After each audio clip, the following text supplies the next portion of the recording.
Halo Smart Viewer, senang sekali saya Margaret Angelina dapat berjumpa dengan Anda di Rumah Demokrasi edisi 13 Juli 2016.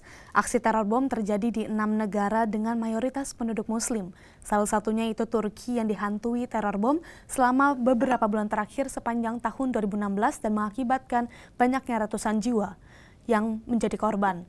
Hari ini Rumah Demokrasi akan membahas hal tersebut, terutama mengenai ancaman aksi terorisme di kancah internasional. Bersama saya dan narasumber kita pada hari ini yaitu Bapak Tangguh Chairil dari jurusan Hubungan Internasional Binus University. Halo Pak, apa kabarnya Pak? Sehat, alhamdulillah. Pak, hari ini kita akan membahas mengenai aksi teror bom di kancah internasional. Nah, sebelum kita berjalan terlalu jauh, tanggapan Bapak sendiri nih mengenai aksi teror bom yang terjadi beberapa bulan terakhir ini bagaimana Pak? Ya, kebanyakan aksi teror yang terjadi akhir-akhir ini memang menunjukkan ada ada peningkatan paham ekstremisme di kancah internasional ini. Itu kan dan ini terjadi sejak lama ya, yang mungkin meningkat sejak 2001 pasca peristiwa 9/11 yang pada saat itu dilakukan oleh Al-Qaeda. Kemudian kini pun muncul ISIS ya, yang sebelumnya merupakan pecahan Al-Qaeda di Irak. Gitu. ISIS pun akhirnya beroperasi sebagai sebuah negara-negaraan ya, negara palsu pseudo state gitu. Ingin mendirikan negara Islam seperti dia klaim di namanya gitu ya. Dan untuk melakukan itu dia melakukan cara-cara perang dan juga cara-cara teror di beberapa negara gitu. Nah, banyak aksi teror yang terjadi di berbagai negara di seluruh dunia ini merupakan upaya global, terorisme global yang dilakukan oleh aktor-aktor kelompok teror ini yang sekarang sudah mengembangkan jaringannya secara internasional gitu. Ini perubahan dari yang sebelumnya kelompok-kelompok teror banyak yang beroperasi secara lokal gitu. Tapi sejak ada perubahan mindset, tujuan-tujuan terorisme itu tidak lagi sempit seperti misalnya ingin kemerdekaan atau ingin teritori gitu kan. Nah, tapi sekarang semakin luas, semakin membesar gitu ya. Menganggap bahwa aksi teror ini adalah cara untuk perang suci gitu kan. Atau di sini diklaim sebagai jihadisme gitu ya. Maka cara-caranya pun semakin meluas, semakin membesar gitu. Oke. Nah, kalau misalnya dapat disimpulkan, berarti kalau misalnya menurut Bapak Tangguh sendiri, aksi teror ini juga merupakan salah satu perkembangan dari yang kalau misalnya kita lihat secara positif kan perkembangan teknologi, perkembangan sosial budaya, dan begitu juga dengan aksi teror ini sendiri, seperti itu. Iya, salah satu hal yang mendorong aksi teror ini bisa mengglobal itu salah satunya adalah perkembangan teknologi informasi, komunikasi, dan transportasi misalnya. Jadi kalau dulu mungkin sulit bagi kelompok teror di satu negara untuk berinteraksi dengan kelompok-kelompok kekerasan di negara-negara lain, sekarang mereka bisa melakukannya. Banyak kelompok teror ini punya hubungan baik itu pendanaan, pelatihan, gitu kan, perencanaan, dan hubungan-hubungan lainnya gitu. Oke. Nah, karena bantuan teknologi ini. Oke, nah kalau di Indonesia sendiri nih, kita baru melihat kalau beberapa tahun terakhir ini, khususnya di tahun ini sendiri pun sudah banyak aksi teror bom khususnya yang memang terjadi di Indonesia. Nah, kalau menurut kita menyempit nih di Indonesia sendiri, menurut Pak Tangguh sendiri bagaimana? Ya, di Indonesia sendiri kalau yang terakhir ini ya, tahun 2016 ini saja dari Januari teror bom di Sarinah itu sudah terungkap memang pelakunya memiliki hubungan dengan ISIS ya. Dan terakhir juga ada bom Solo. Kalau kita mau lihat secara historis memang Indonesia bukan negara yang baru menjadi sasaran teror ini, khususnya teror yang bermotivasikan agama, dalam hal ini agama Islam gitu. Itu dulu kita pernah jadi sasaran penyanderaan penerbangan maskapai penerbangan kita di Sandera gitu kan. Itu peristiwa Waila, waktu itu berhasil dibebaskan oleh Kopassus gitu kan. Kemudian sejak peristiwa 9/11 juga kita pun ini menjadi banyak sasaran target terorisme gitu. Pada saat itu kan yang muncul adalah Jemaah Islamiyah. Jemaah Islamiyah pun menjadikan negara kita sebagai sasaran karena memang ada sejarah pemberontakan Islamis, dalam hal ini Darul Islam DITI di Indonesia pada masa-masa awal kemerdekaan kita. Gitu. Jadi dilihat bahwa memang ada potensi-potensi untuk keberhasilan ketika melakukan aksi-aksi kekerasan berlandaskan agama di Indonesia. Oke, nah berarti secara nggak langsung Pak Tangguh menyatakan kebenaran kalau memang aksi terorisme ini akrab sama dengan agama, khususnya agama Islam itu sendiri, Pak.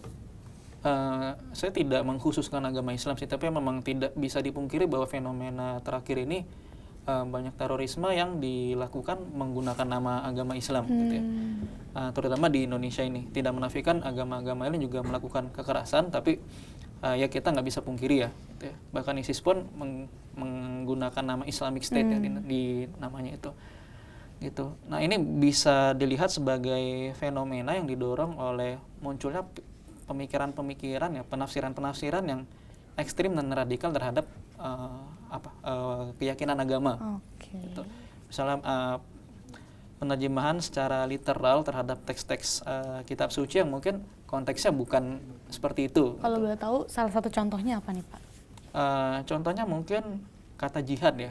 Kata jihad itu kan kalau kita menerjemahkannya itu menafsirkannya sebagai upaya yang bersungguh-sungguh. Itu upaya. Jadi kalau misalnya perannya sebagai sebagai reporter misalnya, maka bersungguh-sungguh menyampaikan kebenaran gitu kan melalui media gitu ya. Kalau kita di dosen akademisi, maka kita bersungguh-sungguh mencoba mengajarkan mahasiswa gitu kan, mendidik gitu kan untuk bisa berpikir kritis dan sebagainya, lulus dengan hasil memuaskan gitu.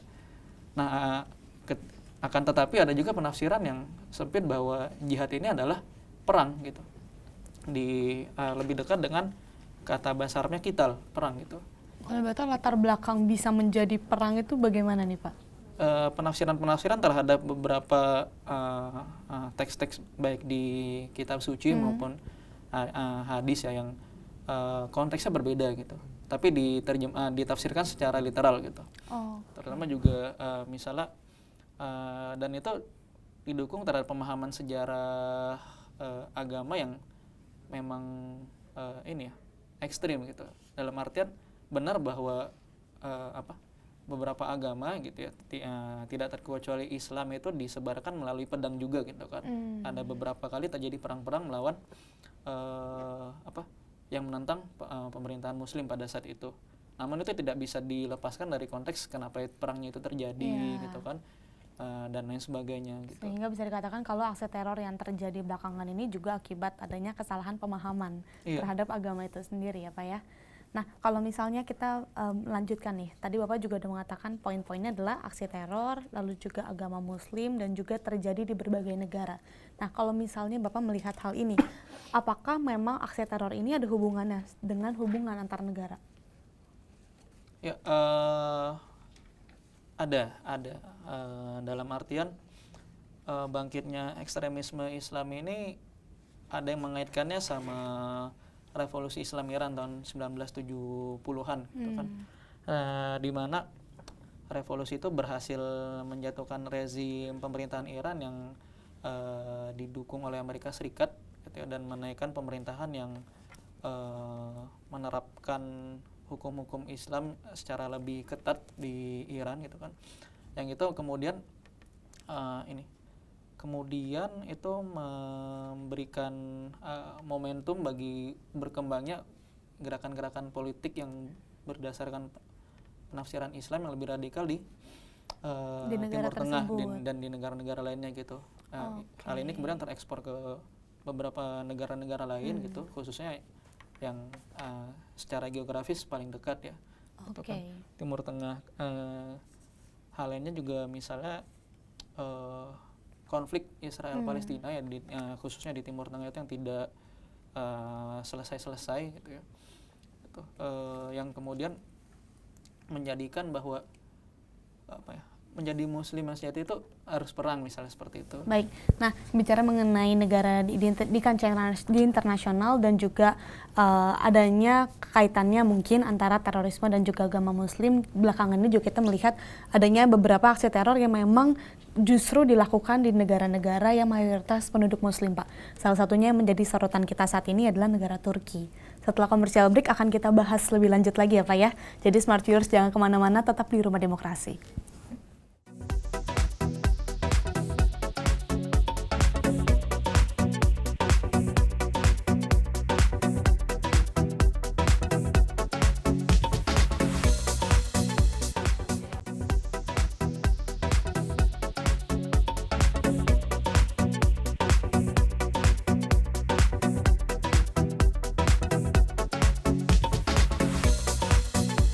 Terima kasih Smart Viewers karena Anda masih menyaksikan Rumah Demokrasi dan kita masih membahas mengenai aksi teror bom yang terjadi di kancah internasional, dan di segmen ini kita akan memfokuskannya membahas mengenai aksi teror bom yang terjadi di Turki beberapa bulan terakhir ini. Nah Pak Tangguh, gimana nih tanggapannya, kenapa bisa menjadi Turki yang menjadi sorotan aksi teror bom yang kalau kita lihat secara internasional banyak sekali aksi teror bom yang terjadi di Turki beberapa bulan terakhir ini Pak? Ya, pertama itu harus kita letakkan pada konteks Turkinya sendiri ya.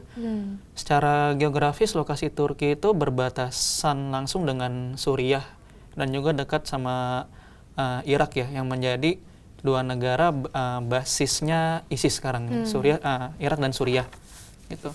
Jadi ada faktor pertama kedekatan geografis. Yang kedua itu posisi Turki di sekarang ini Turki itu berusaha menempatkan dirinya sebagai dia menjadi pemimpin dunia Islam, namun juga, dia juga modernis dan dekat dengan negara-negara Barat, gitu. Contohnya kan Turki sudah bergabung dalam aliansi NATO ya, gitu kan, aliansi militer NATO yang dipimpin Amerika Serikat dan negara-negara Eropa Barat, gitu. Dan juga Turki sedang berupaya untuk bisa masuk ke dalam Uni Eropa yang baru ditinggalkan sama Inggris ya. Ini udah dari 2000-an Turki itu sudah ingin masuk. Nah, Turki yang seperti ini itu tidak disukai oleh kalangan-kalangan Islamis ekstremis radikal yang melihat bahwa Turki itu bersekutu sama negara-negara Barat yang dianggap sebagai musuh. Gitu. Itu salah satu alasannya juga. Kemudian bahwa memang ada juga peningkatan ya serangan ISIS ini. Sebelumnya kan juga pernah ya, tapi tidak sampai ekstrem ini, sesering ini gitu ya. Bahwa sebelumnya Turki juga punya ancaman teror sendiri selain ISIS gitu. Nah, itu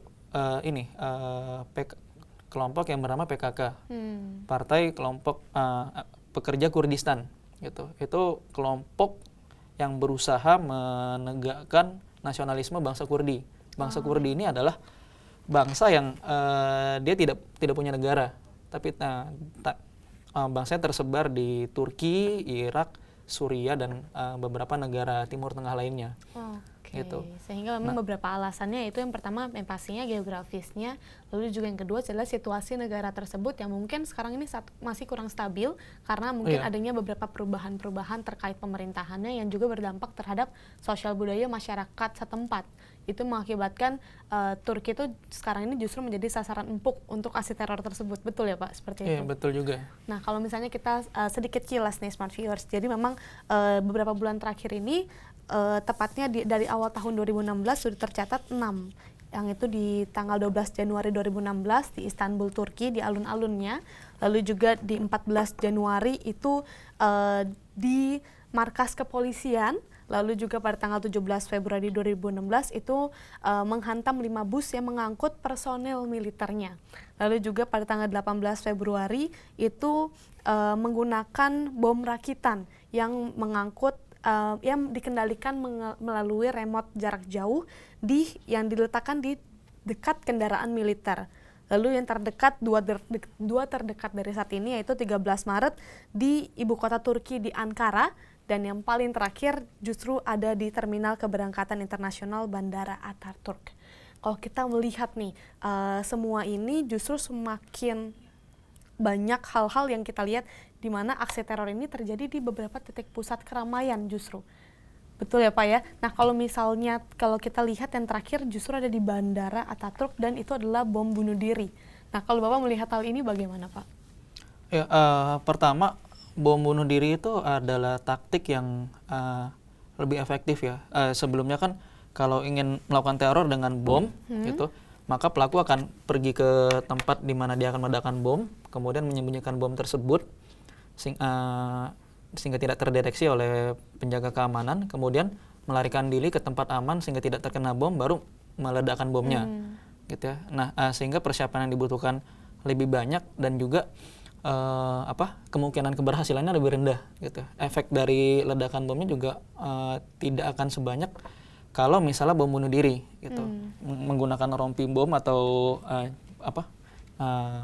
alat-alat lain, gitu kan, gitu. Kemudian pergi ke tempat keramaian, gitu, kemudian meledakkan bom itu tanpa dia perlu pergi dulu, gitu. Itu kan lebih mudah ya? Lebih mudah dan juga ini adalah taktik yang digunakan oleh kelompok-kelompok teror yang berpaham ekstremis radikal ini, gitu. Kembali lagi ke ekstremis radikal ini ya? Karena tadi motivasi terornya yang sebelumnya motivasi sempit, nasionalisme, teritori, itu kan adalah motivasi-motivasi yang masih sifatnya istilahnya keduniaan. Ya. Tapi ketika motivasi terornya adalah sesuatu yang lebih dari itu, gitu, maka cara-cara seperti teror bom bunuh diri ini menjadi semakin digunakan, gitu, karena yakin bahwa walaupun dia mati balasannya adalah surga dan lain sebagainya, gitu. Nah kemudian kenapa tempat-tempat keramaian kita harus melihat teror itu sebagai tidak hanya sebagai suatu tindakan kekerasan.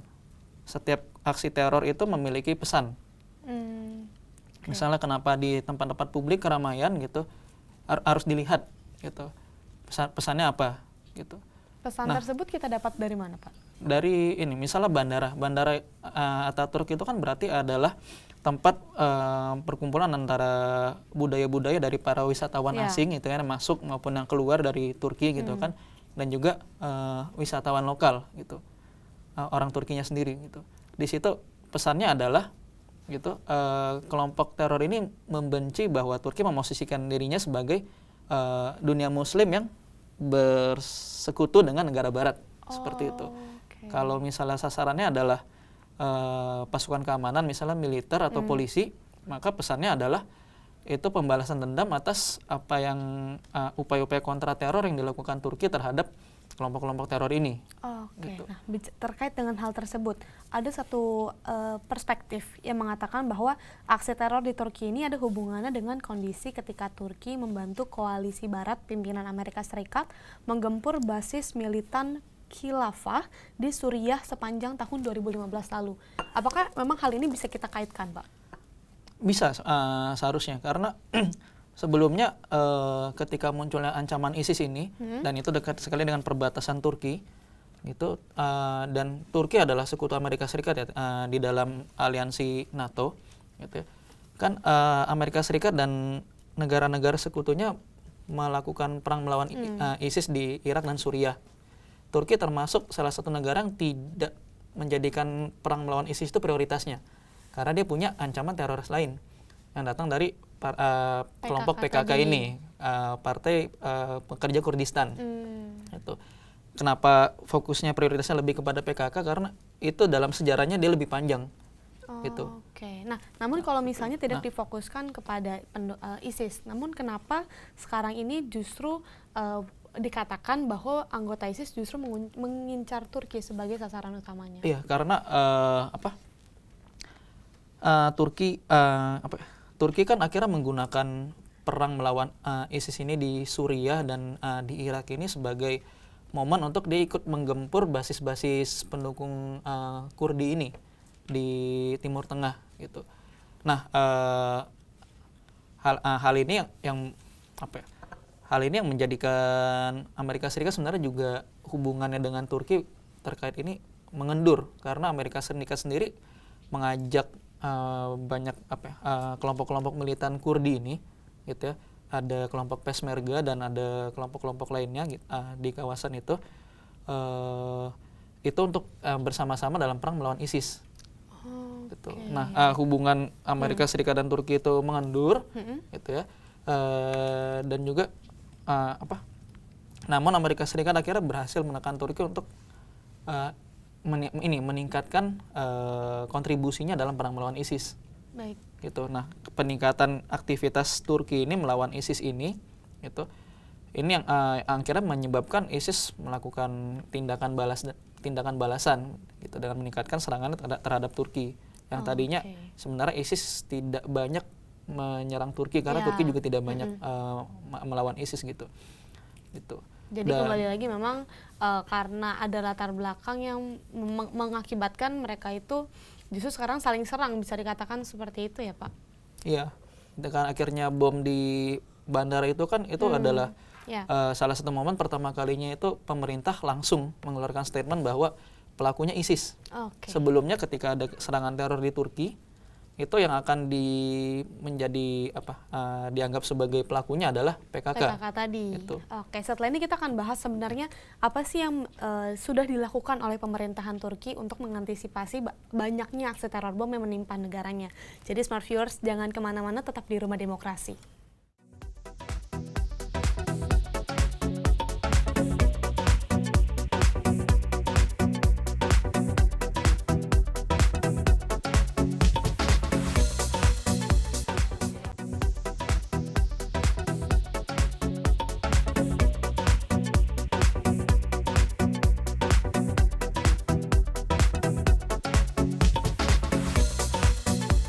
Terima kasih Smart Viewers karena Anda masih menyaksikan Rumah Demokrasi dan saat ini masih bersama Bapak Tangguh. Pak, kalau misalnya tadi kembali ke pertanyaan sebelum terpotong, bagaimana sebenarnya saat ini sikap pemerintahan Turki menanggapi banyaknya aksi teror yang terjadi di negaranya, Pak? Pertama, Turki sudah meningkatkan sikapnya terhadap ISIS yang semakin tegas. Kalau dulu misalnya ada serangan teror, maka pemerintah akan langsung menyalahkan PKK, itu Kurdi itu. Nah, sekarang ketika ada bom di Bandara Ataturk itu, maka pelaku utamanya kan dianggap adalah ISIS ya, gitu.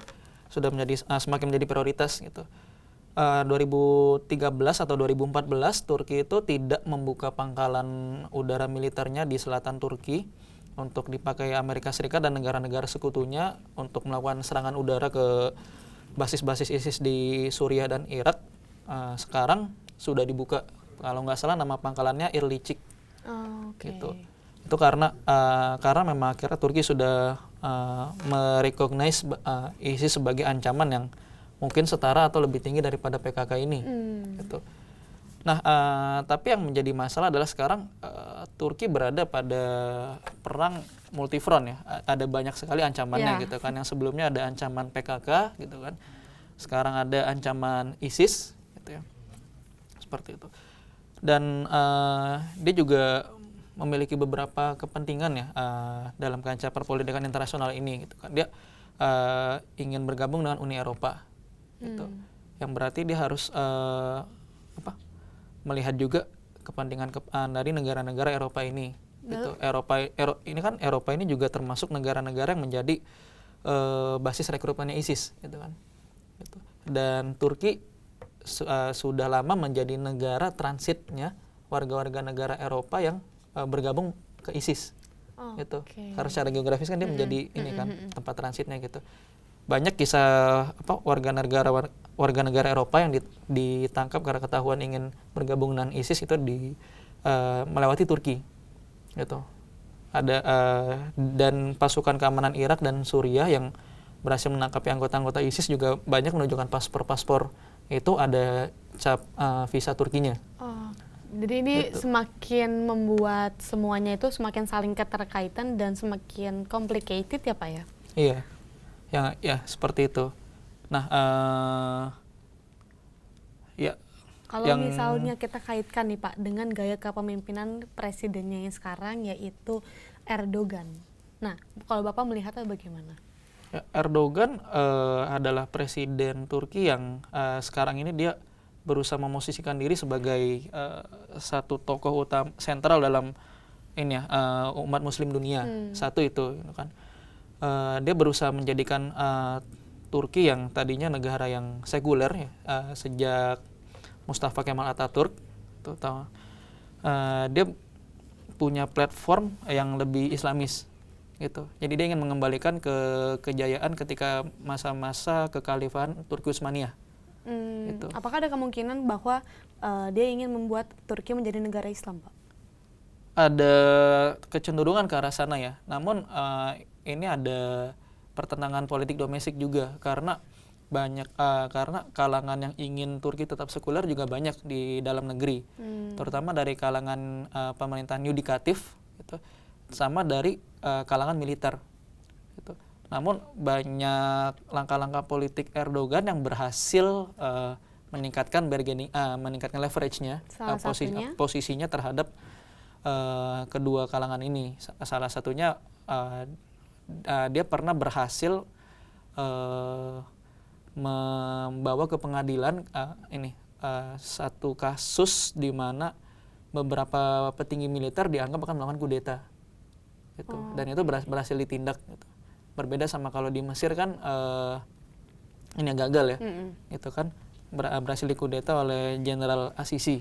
Gitu. Kalau di Turki Erdogan memang salah satu pemimpin yang bisa mengassert pengaruhnya secara efektif, gitu. Itu yang harus diakui. Gitu. Oke, baik. Jadi, nah, kita terlepas dari aksi teror yang memang sedang mengecam Turki, dan semoga saja memang pengendalian pemerintahan Turki terhadap masyarakat setempat juga sangat baik ya, karena pasti masyarakat setempat juga merasa ketakutan ya dengan banyaknya aksi teror. Kalau misalnya bicara mengenai stabilitas negaranya nih Pak, bagaimana dengan situasi negara tersebut saat ini? Ya, sekarang stabilitas Turki dia sangat rawan pastinya karena dia berusaha tadi kan dia berusaha menjadikan negaranya adalah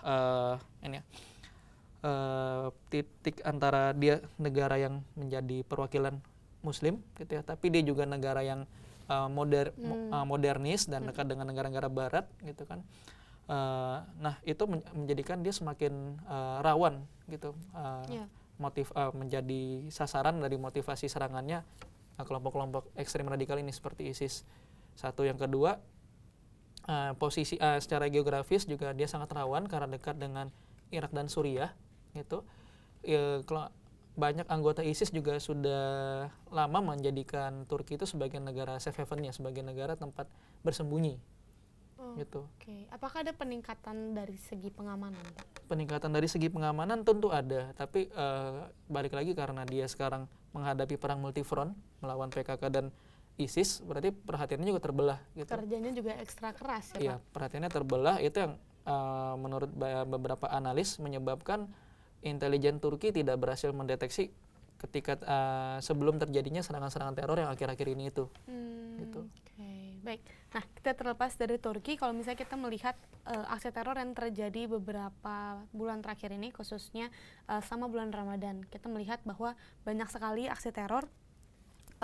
Ada kurang lebih 6 yang tercatat di sini, ada di Istanbul, lalu juga bom di Puncong, Malaysia, lalu bom di restoran di Dhaka, lalu ada bom di konsulat Amerika Serikat Irak, ada bom di Baghdad, Irak, dan terakhir ada 4 bom di satu hari di Arab Saudi, khususnya itu di Masjid Nabawi yang kalau kita lihat kemarin juga sempat menjadi sorotan kancah internasional, di mana salah satu negara yang mungkin menjadi pusatnya penduduk Muslim juga menjadi sasaran aksi bom teror. Nah, kalau misalnya Bapak melihat hal ini, kenapa aksi teror ini justru semakin gempar terlihat di bulan Ramadan, Pak? Ya, itu kembali lagi tadi kelompok teror religius ekstremis ini, gitu, memiliki motivasi yang berasal dari penafsiran terhadap ajaran agama yang salah, yang keliru, gitu kan. Nah, kembali ke makna jihad yang dimaknai sebagai perang ya, qital di sini kan, gitu. Bulan Ramadan itu kan ada bulan suci bagi umat Muslim, di mana umat Muslim berlomba-lomba meningkatkan ibadahnya pada bulan ini.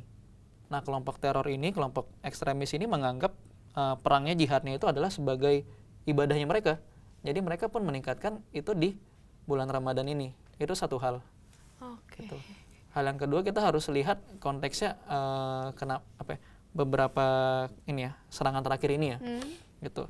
ISIS itu kan dia ingin mendirikan satu negara ya, gitu kan, Islamic State itu kan di Irak dan Suriah, gitu, dan dia melakukannya dengan sangat efektif pada tahun 2014, gitu ya. Namun 2015 ke 2016 itu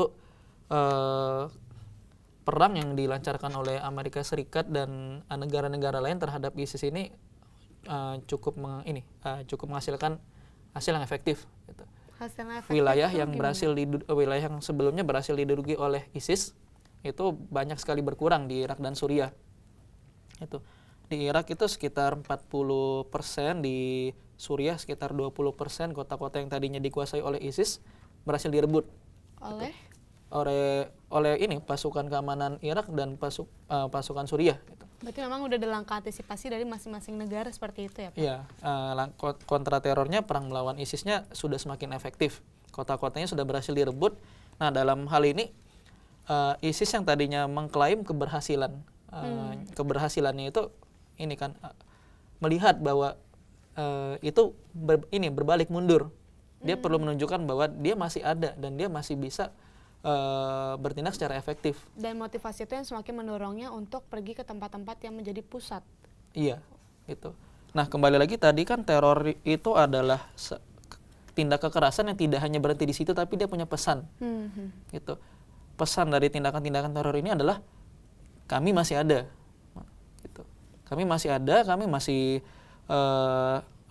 akan terus melancarkan upaya-upaya kita untuk menegakkan ini negara Islam ini. Gitu. Itu satu. Kemudian beberapa dari peristiwa-peristiwa ini sebenarnya sifatnya lebih pragmatis ya, oportunis gitu. Peluangnya ada, kemudian dilakukan juga oleh anggota atau simpatisan ISIS sehingga bisa diklaim sebagai tindakan yang dilakukan ISIS. Gitu. Namun kembali lagi sifatnya tindakan teror itu membawa pesan, gitu. Dia tetap harus melakukannya di tempat-tempat yang memang secara simbolik itu akan menghadirkan perhatian lebih besar terhadap ISIS ini. Salah satunya yang terakhir itu yaitu di Arab Saudi di Masjid Nabawi, seperti itu. Salah satunya itu. Apakah ini nggak terlalu menyeramkan ya Pak, kalau misalnya kita melihat bahwa di dunia ini memang kayak semakin banyak hal-hal yang mengakibatkan banyaknya serangan-serangan seperti ini, karena kan berhubungan dengan kemanusiaan juga ya Pak. Apakah ada hal-hal yang bisa kita lakukan untuk mencegah, kan kalau tadi kita lihat dari negara Irak ataupun yang lainnya juga sudah melakukan antisipasi. Nah, sebenarnya selain langkah antisipasi itu apa sih yang bisa kita lakukan Pak? Karena untuk memberhentikan langkah-langkah seperti ini.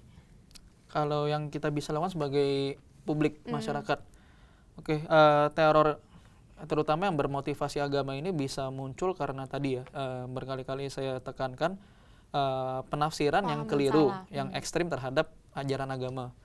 Gitu. Ini yang kita sebut dengan istilah radikalisasi. Gitu. Paham bahwa jihad itu harus perang, gitu kan. Paham bahwa menjadi muslim yang paripurna itu harus mengambil nyawa non muslim dan lain sebagainya, gitu kan. Paham bahwa kafir yang kaum kafir yang istilahnya harbi, gitu kan, di luar dari Islam dan memerangi Islam itu patut untuk ditumpahkan darahnya dan sebagainya. Makanya cara kita untuk memerangi ini adalah melakukan apa yang diistilahkan sebagai deradikalisasi. Apa tuh? Itu adalah upaya untuk menjaga agar pemikiran-pemikiran radikal ini tidak tumbuh dan tidak berkembang meluas di masyarakat. Salah satu caranya? Caranya adalah dengan kita menyebarkan penafsiran-penafsiran ajaran agama yang lebih moderat, yang lebih lebih damai, lebih peaceful, gitu ya. Seperti itu. Gitu. Caranya adalah secara komunikatif, pesan ya, kita menyampaikan bahwa Islam itu damai, rahmatan lil alamin, gitu kan. Jihad itu tidak harus melalui perang, tapi bisa juga dilakukan dengan hal-hal yang bermanfaat bagi masyarakat, bangsa dan negara, gitu kan. Kemudian bahwa kita juga harus membangun kerukunan hidup antar umat beragama, gitu ya. bahwa tidak halal mengambil darah kaum non muslim dan lain sebagainya seperti itu. Baik. Nah, kalau misalnya masih bicara mengenai penduduk muslim dan juga aksi teror di Indonesia, di dekat-dekat kita juga belakangan ini terjadi adanya aksi teror bom yang terdekat, yaitu di daerah Solo beberapa hari lalu. Nah, nanti setelah ini kita mungkin akan bahas mengenai hal tersebut. Jadi Smart Viewers jangan kemana-mana, tetap di Rumah Demokrasi.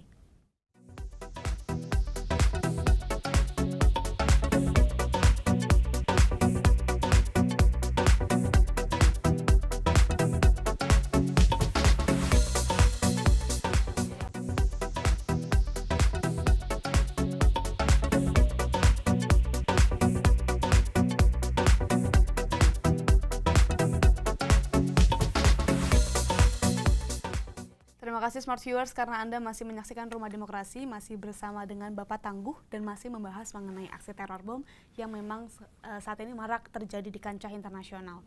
Nah, Pak Tangguh, terlepas dari kancah internasional tadi, kalau kita sekarang menyempit ke negara kita, negara Indonesia, kita tahu bahwa selama bulan Ramadan kemarin itu juga ada aksi teror yang terjadi di Solo, kota yang sempat diduduki oleh Presiden Jokowi. Nah, kalau melihat hal ini, apakah memang ada pesan tersirat, lagi-lagi pesan tersirat yang memang diluncurkan oleh para pelaku, Pak? Ya, satu mungkin memang ada pesan itu ya, karena balik lagi tadi seperti saya sudah sampaikan, setiap tindakan teror pasti menyiratkan pesan, gitu. Satu mungkin itu bentuk bahwa kelompok teror ini akan meningkatkan aktivitasnya terhadap pemerintahan yang sekarang, gitu ya. Dan yang kedua memang kenapa Solo, memang basis kelompok-kelompok ekstremis radikal ini memang banyak di Solo, gitu. Jadi mungkin pemilihan kotanya juga berdasarkan kemudahan mereka dalam bertindak, melakukan serangan terornya seperti itu. Dan apakah memang ini juga salah satu indikasi yang menunjukkan bahwa Indonesia juga semakin menjadi sasaran empuk aksi teror ini, Pak? Yang pasti kenapa Indonesia menjadi sasaran empuk karena satu ya, kondisi kita sebagai negara dengan demografi muslim yang paling banyak di dunia, gitu. Sehingga ada harapan bahwa ketika melancarkan aksi-aksi teror yang memiliki motivasi politik di Indonesia itu ada harapan akan berhasil di sini. Gitu. Basis demografinya ada. Gitu. Yang kedua adalah tadi sejarah bahwa kita memang sudah pernah mengalami pemberontakan Islamis di bawah DITII, gitu ya. Dan yang ketiga adalah itu sampai sekarang kita memang kebijakan kontra teror kita masih tidak sekeras negara-negara tetangga kita seperti Singapura atau Malaysia, gitu. Salah satunya mungkin yang bisa kita bandingkan.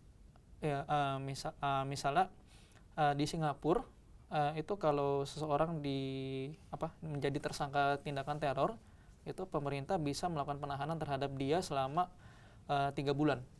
Itu tujuannya untuk memutus kontak dia dengan komplotannya dia, sehingga tindakan apapun yang mereka rencanakan dapat digagalkan. Kalau di Indonesia itu terbentur sama masalah hak asasi manusia dan demokrasi, gitu. Penahanan 1 minggu. Di Indonesia penahanan itu namanya 1 minggu. Nah, salah satu alasan kenapa kita tidak bisa sekeras Singapura sebagai contoh ya adalah karena demografi kita tadi yang mayoritas Muslim. Sementara identitas dari kelompok ekstremis ini adalah Muslim juga seperti itu.